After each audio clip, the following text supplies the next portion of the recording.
ವೀಕ್ಷಕರೇ, ಇದಕ್ಕೆ ಕನ್ನಡದಲ್ಲಿ ಮರಗೆಣಸು ಅಂತಾರೆ. ಇದನ್ನು ಬೆಳಿಬೇಕಾದ್ರೆ ಹೇಗೆ ಇದನ್ನು ನಾವು ತಯಾರು ಮಾಡ್ಕೋಬೋದು ಅಂತ ನಾನು ನಿಮಗೆ ತೋರಿಸ್ಕೊಡ್ತಾ ಇದ್ದೀನಿ. ಮೊದಲು ನಾವು ಮರಗೆಣಸು ಬೆಳೆದಿರೋಂಥ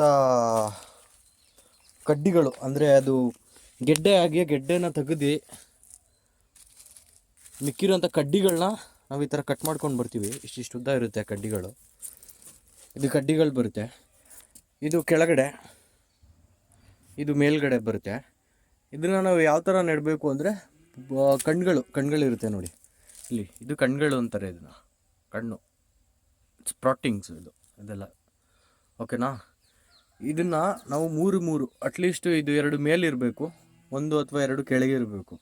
ಇಷ್ಟಿಷ್ಟುದ್ದ ನಾವು ಕಟ್ ಮಾಡಬೇಕು. ಒಂದು ಅರ್ಧ ಅಡಿ, ಅಂದರೆ ಕಣ್ಗಳ ಮೇಲೆ, ಕಣ್ಗಳ ಹತ್ರ ಇದ್ದಷ್ಟು ತುಂಡ ಆಗ್ಬೋದು, ಉದ್ದ ಇದ್ದಷ್ಟು ಹೆಚ್ಚಾಗ್ಬೋದು. ನಾವು ಮೇಲ್ಗಡೆ ಒಂದು 3 ಇಂಚ್ ಅಥವಾ 4 ಇಂಚ್ ಕಟ್ ಮಾಡ್ತೀವಿ. ಕೆಳಗಡೆ ಒಂದು 3 ಇಂಚ್ ಅಥವಾ 4 ಇಂಚ್ ಕಟ್ ಮಾಡ್ತೀವಿ. ಕಟ್ ಮಾಡಿ ನಾವು ಅದನ್ನು ಸಿದ್ಧ ಮಾಡ್ತೀವಿ ನೆಡೋಕ್ಕೆ ಕಡ್ಡಿಗಳನ್ನ. ಇಲ್ಲಿ ನೋಡ್ಬೋದು, ನಾವು ಆಲ್ರೆಡಿ ಕಟ್ ಮಾಡಿ ಇಟ್ಟಿದ್ದೀವಿ. ಇಲ್ಲಿ ಹೆಚ್ಚು ಕಮ್ಮಿ ಒಂದು 3000 ಕಡ್ಡಿ ತನಕನೂ ಇದೆ. ಇದನ್ನು ಮಾಡೋದು ಹೇಗೆ ಅಂತ ನಾನು ತೋರಿಸ್ಕೊಡ್ತೀನಿ ಇವಾಗ ನಿಮಗೆ. ಈ ಥರ ಇರುತ್ತೆ ಕಡ್ಡಿ. ನಿಮ್ಗೆ ಅವಾಗಲೇ ಹೇಳ್ದಂಗೆ ನಾನು, ಇದು ಕೆಳಗಡೆ, ಇದು ಮೇಲ್ಗಡೆ. ಇಲ್ಲಿ ಎಲೆಗಳು ಬರುತ್ತೆ. ಇದರಲ್ಲಿ ಚಿಗುರುಗಳು ಇಲ್ಲಿರುತ್ತೆ. ಇದು ಚಿಗುರು ಅಂತಾರೆ, ಕೆಲವರು ಕಣ್ಣು ಅಂತಾರೆ, ಸ್ಪ್ರಾಟಿಂಗ್ಸ್ ಅಂತಾರೆ. ಇದು ಯಾವಾಗಲೂ ಒಂದು ಮೇಲೆ ಬರಬೇಕು, ಇದು ಕೆಳಗಡೆ ಬರಬೇಕು. ಇದನ್ನು ನಾವು ಕಟ್ ಮಾಡೋಕ್ಕೆ ಮುಂಚೆ ಕೆಳಗಡೆ 4 ಇಂಚು 3 ಇಂಚು ಇದನ್ನು ಕಟ್ ಮಾಡಬೇಕು. ಈ ಥರ ಬೆಂಡಾಗಿರುತ್ತೆ ಸ್ವಲ್ಪ. ಇದು ಬೇಡ ನಮಗೆ.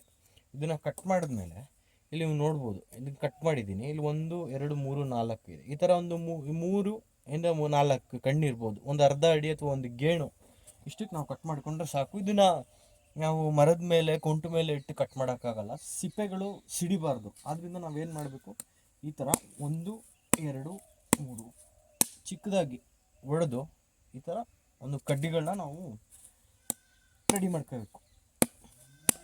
ಈ ಥರ ತುಂಡಾಗಿ ನಾವು ಕಟ್ ಮಾಡ್ಕೋಬೇಕು.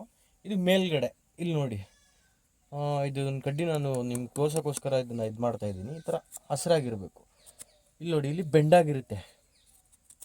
ಇಲ್ಲಿ ಚರ್ಮದ ಬಣ್ಣ ಚೇಂಜ್ ಆಗಿದೆ ಇಲ್ಲಿಗೂ. ಸೊ ನಾವು ಇಲ್ಲಿ ಇಲ್ಲಿ ತನಕ ಕಟ್ ಮಾಡಿ ಇದನ್ನು ಯೂಸ್ ಮಾಡ್ಬೋದಿತ್ತು. ನಿಮ್ಗೆ ತೋರ್ಸೋಕ್ಕೋಸ್ಕರ ನಾನು ಈ ಥರ ಮಾಡಿದ್ದೀನಿ ಅಷ್ಟೇ. ಇದಾದಮೇಲೆ ಕೆಲಸದವ್ರಿಗೆ ಇದನ್ನು ನೆಡೋಕ್ಕೆ ತುಂಬ ಕಷ್ಟ ಆಗಿಬಿಡ್ತಿದೆ. ಅಂದರೆ ಅವ್ರಿಗೆ ಗೊತ್ತಾಗಲ್ಲ ಮೇಲೆ ಯಾವುದು ಕೆಳಗೆ ಯಾವುದು ಅಂತ. ಅದನ್ನು ನೀವು ಅವ್ರಿಗೆ ಬೇಗ ಗೊತ್ತಾಗಲಿ ಅನ್ನೋ ಕಾರಣಕ್ಕೆ ಏನು ಮಾಡಬೇಕು, ನಾವು ಯಾವ ಕೆಳಗಡೆ ಭಾಗನ ಭೂಮಿಗೆ ಚುಚ್ಚುತ್ತೀವಿ ಕಡ್ಡಿನ, ಆ ಜಾಗನ ಈ ಥರ ಒಂದು ಮಣ್ಣಿನಿಂದ ಹಿಂಗೆ ಮಾಡಿದ್ರೆ ಅವ್ರಿಗೆ ಗೊತ್ತಾಗುತ್ತೆ. ಹಿಂಗೆ ನೋಡಿದ ತಕ್ಷಣ ಇದು ಕೆಳಗಡೆ ಚುಚ್ಚಬೇಕು, ಇದು ಮೇಲೆ ಬರಬೇಕು ಅಂತ. ಅವ್ರಿಗೆ ಕನ್ಫ್ಯೂಷನ್ ಆಗಲ್ಲ. ಹಿಂಗೆ ಚುಚ್ಚಿದ್ರೂ ಬರುತ್ತೆ. ಆದರೆ ತೊಂದರೆ ಏನಾಗ್ತದೆ ಅಂದರೆ, ಈ ಕಣ್ಣುಗಳು ಈ ಥರ ಸ್ಪ್ರಾಟ್ ಆಗ್ತದೆ.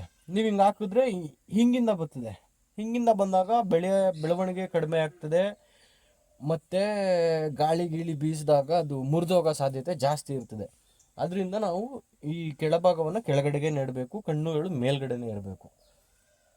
ಈ ಥರ ಪ್ರತಿಯೊಂದು ಕಡ್ಡಿಗಳನ್ನ ನೋಡಿ, ಇಲ್ಲಿ ಮೇಲಿರುತ್ತೆ ಕಣ್ಣು. ಇದು ಹಳೆ ಎಲೆ ಬಿಟ್ಟಿರುತ್ತೆ. ಎಳೆ ಮೇಲ್ಗಡೆ ಕಣ್ಣು ಬರುತ್ತೆ. ಇದು ಮೇಲ್ಭಾಗಕ್ಕೆ ಹೋಗಬೇಕು, ಇದು ಕೆಳಭಾಗಕ್ಕೆ ಬರಬೇಕು. ಇದನ್ನು ಈ ಥರ ನಾವು ಮಾರ್ಕ್ ಮಾಡಿ ನಾವು ಕಟ್ ಮಾಡಿ ಇಟ್ಕೋಬೇಕು.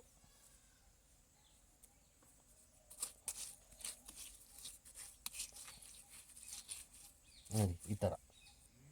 ಇದರಿಂದ ನಾವು ಕ್ಲೀನಾಗಿ ಐಡೆಂಟಿಫೈ ಮಾಡ್ಬೋದು, ಕೆಳಗಡೆ ಚುಚ್ಚೋ ಜಾಗ ಯಾವುದು, ಮೇಲ್ಗಡೆ ಜಾಗ ಯಾವುದು, ಕಣ್ಣು ಮೇಲಿದೆಯಾ ಕೆಳಗಿದೆಯಾ ಅಂತ ನಾವು ಐಡೆಂಟಿಫೈ ಮಾಡೋದಕ್ಕೆ ಈ ಥರ ನಾವು ಮಾಡ್ತೀವಿ.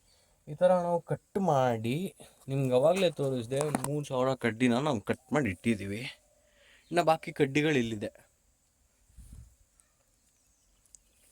ಇದನ್ನು ಚುಚ್ಚಕ್ಕೆ ನಾವು ಯಾವ ಥರ ಭೂಮಿನ ರೆಡಿ ಮಾಡ್ಕೋಬೇಕು ಅಂತ ನಾನು ನಿಮಗೆ ತೋರಿಸ್ಕೊಡ್ತೀನಿ. ಬನ್ನಿ. ನಾನು ಗೆಣಸು ಕಡ್ಡಿಗಳನ್ನ ಚುಚ್ಚಕ್ಕೆ ಸಿದ್ಧತೆ ಯಾವ ಥರ ಮಾಡ್ಕೋಬೇಕು ಭೂಮಿನ ಅನ್ನೋದನ್ನ ತೋರಿಸ್ತೀನಿ ಅಂದೆ. ಈ ಥರ ಟ್ರ್ಯಾಕ್ಟ್ರಲ್ಲಿ ನಿಮಗೆ ದಿಣ್ಣೆ ಕಟ್ಟೋದು ಅಂತ ಸಿಗುತ್ತೆ. ಆ ಕಡೆ ಈ ಕಡೆ 2 ಕಡೆಯಿಂದನೂ ಡಿಸ್ಕ್ ಹಾಕಿರ್ತಾರೆ. ಆ ಡಿಸ್ಕು ಹಿಂಗೆ ಅಕ್ಕಪಕ್ಕ ಹೋದಾಗ ನಿಮಗೆ ಒಂದು ದಿಬ್ಬ ಬರುತ್ತೆ. ಇದಕ್ಕೆ ಈ ಥರ ಒಂದು ದಿಣ್ಣೆಗಳನ್ನ ಮಾಡಿಸ್ಕೋಬೇಕು. ಈ ಥರ ದಿಣ್ಣೆನ ಮಾಡಿ ಈ ಥರ ಮಾಡ್ಕೊಬೇಕು. ದಿಣ್ಣೆಗಳನ್ನ ಮಾಡಿ ಇದಕ್ಕೆ ನಾವು ನೀರಾವರಿ ಡ್ರಿಪ್ನ ಬಳಸಿದ್ದೀನಿ.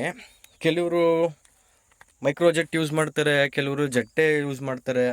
ಅವ್ರವ್ರಿಗೆ ಅನುಕೂಲಕ್ಕೆ ತಕ್ಕಂಗೆ ಅವ್ರ ನೀರಾವರಿನ ಮಾಡ್ಕೋತಾರೆ. ನನಗೇನು ಅಂದರೆ, ನಾನು ಸ್ವಲ್ಪ ಗೊಬ್ಬರ, ಅದಕ್ಕೆ ಬೇಕಾಗಿರೋಂಥ ಜೀವಾಮೃತ ಏನೇ ಮಾಡಿದ್ರು, ಕಾಟನ್ ಕೇಕ್ ಸ್ಲರ್ರಿ ಏನೇ ಮಾಡಿದ್ರು ನಮಗೆ ಲೇಬರ್ಸು ಸ್ವಲ್ಪ ತೊಂದರೆ ಇರೋದ್ರಿಂದ ನಾವು ನೀರಲ್ಲಿ ಬಿಡೋಕ್ಕೆ ಅನುಕೂಲ ಆಗಲಿ ಅಂತ ಅಂದ್ಬಿಟ್ಟು ನಾನು ಡ್ರಿಪ್ ಪೈಪ್ನೇ ನಾನು ಜಾಸ್ತಿ ಇದು ಮಾಡ್ತೀನಿ.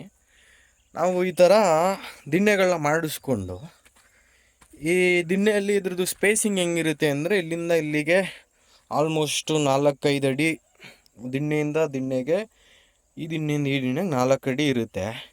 ನೀವು ನೆಡಬೇಕಾದ್ರೆ ನೀವು ಇಲ್ಲಿ ಒಂದು ಕಡ್ಡಿ ನೆಟ್ಟರೆ ಇಲ್ಲಿಂದ 3 ಅಡಿ ಬಿಟ್ಟು ಕಡ್ಡಿನ ಇಲ್ಲೊಂದು ನೆಡ್ಬೋದು. ಅಂದರೆ ಸ್ಪೇಸಿಂಗು 3 ಅಡಿ ಸ್ಪೇಸಿಂಗ್ ಇರಬೇಕು ಒಂದೊಂದು ಕಡ್ಡಿಗೆ. ಆ ಥರ ನಾವು ಕಡ್ಡಿಗಳನ್ನ ನೆಟ್ಕೋಬೇಕು. ಕಡ್ಡಿ ನೆಡೋದನ್ನು ನಾನು ನಾಳೆ ತೋರಿಸ್ತೀನಿ ನಿಮಗೆ. ಮೊಟ್ಟಿಗೆ ಭೂಮಿಯನ್ನು ಈ ಥರ ಸಿದ್ಧತೆ ಮಾಡ್ಕೋಬೇಕು ನೀವು ಗೆಣಸ್ಗೋಸ್ಕರ. ಮತ್ತು ಆದಮೇಲೆ 1-2 ದಿನ ಡ್ರಿಪ್ಪಲ್ಲಿ ನೀರು ಬಿಟ್ಟು ಇದಕ್ಕೆ ತೇವ ಆಗೋಷ್ಟು ನೀರು ಬಿಡಬೇಕು. ಯಾಕಂದರೆ ನಾವು ಕಡ್ಡಿಗಳನ್ನ ಅಗದಿ ನೆಡೋದಿಲ್ಲ. ಹಿಂಗೆ ಇದೇ ಕಡ್ಡಿ ಅಂತ ಅಂದ್ಕೊಳ್ಳಿ, ಇದನ್ನು ಹಿಂಗೆ ಚುಚ್ಚಿದ್ರೆ ಅದು ಆರಾಮಾಗಿ ಒಳಗಡೆ ಹೋಗಬೇಕು. ಅಷ್ಟು ತೇವ ಮಾಡ್ಕೋಬೇಕು ಡ್ರಿಪ್ನ. ಈ ಥರ ಹಿಂಗೆ ಚುಚ್ಚಿದ್ರೆ ಅದು ಆರಾಮಾಗಿ ಹೋಗಬೇಕು. ಯಾಕಂದರೆ ನಾವು ಕಡ್ಡಿಗಳನ್ನ ಬರೀ ಹಿಂಗೆ ಚುಚ್ತೀವಿ ಅಷ್ಟೇ, ಚುಚ್ಬಿಟ್ಟು ಹಿಂಗೆ ಬಿಡ್ತೀವಿ. ನಿಮ್ಗೆ ಅವಾಗಲೇ ತೋರಿಸ್ದಂಗೆ ಮಣ್ಣು ಮಾರ್ಕ್ ಮಾಡಿದ್ವಿ ಗೊತ್ತಾ, ಅದು ಈ ಥರ ಅದನ್ನು ಇಟ್ಟು ಹಿಂಗೆ ಚುಚ್ಚಿದ್ರೆ ಕಡ್ಡಿ ಕೆಳಗಡೆ ಹೋಗ್ತದೆ ಅಷ್ಟೇ. 1-2 ಕಣ್ಣು ಕೆಳಗಡೆ ಹೋದರೆ ಸಾಕು, 2 ಅಥವಾ 1 ಕಣ್ಣು ಹೋದರೆ ಸಾಕು. ಮೇಲ್ಗಡೆ 1-2 ಕಣ್ಣು 3 ಕಣ್ಣು ಇದ್ದರೆ ಸಾಕು ನಿಮಗೆ, ಅದ್ರ ಬರುತ್ತೆ, ಏನು ತೊಂದರೆ ಇಲ್ಲ. ಅದರಿಂದ ನೀವು 1-2 ದಿವಸ ನೀರನ್ನ ಹಾಯಿಸಿ ಹದ ಮಾಡ್ಕೋಬೇಕು. ಕಡ್ಡಿ ಚುಚ್ಚಿದ್ರೆ ಅದು ಈಸಿಯಾಗಿ ಒಳಗಡೆ ಹೋಗಬೇಕು, ಆ ಥರ ನೀವು ಹದ ಮಾಡ್ಕೋಬೇಕು. ನೆನ್ನೆ ನಾನು ನಿಮಗೆ ಕಡ್ಡಿ ಸಿದ್ಧತೆ ಹಾಗೂ ಭೂಮಿ ಸಿದ್ಧತೆ ತೋರಿಸಿದ್ದೆ. ಸಿದ್ಧಾಗಿರೋ ಕಡ್ಡಿಗಳನ್ನ ನಾವು ಈ ಥರ ಬಾಂಡ್ಲಿಯಲ್ಲಿ ತುಂಬಿ 3 ಅಡಿ ಗ್ಯಾಪಲ್ಲಿ ಹಾಕ್ತೀವಿ. ಇಲ್ಲಿ ನೋಡ್ಬೋದು ಅವರು ಕಡ್ಡಿಗಳನ್ನ ಚುಚ್ಕೊಂಡು ಬರ್ತಾಯಿದ್ದಾರೆ. ಯಾವ ಥರ ಅಂದರೆ ಇದು ಕೆಳಗಡೆ ಇರುತ್ತೆ,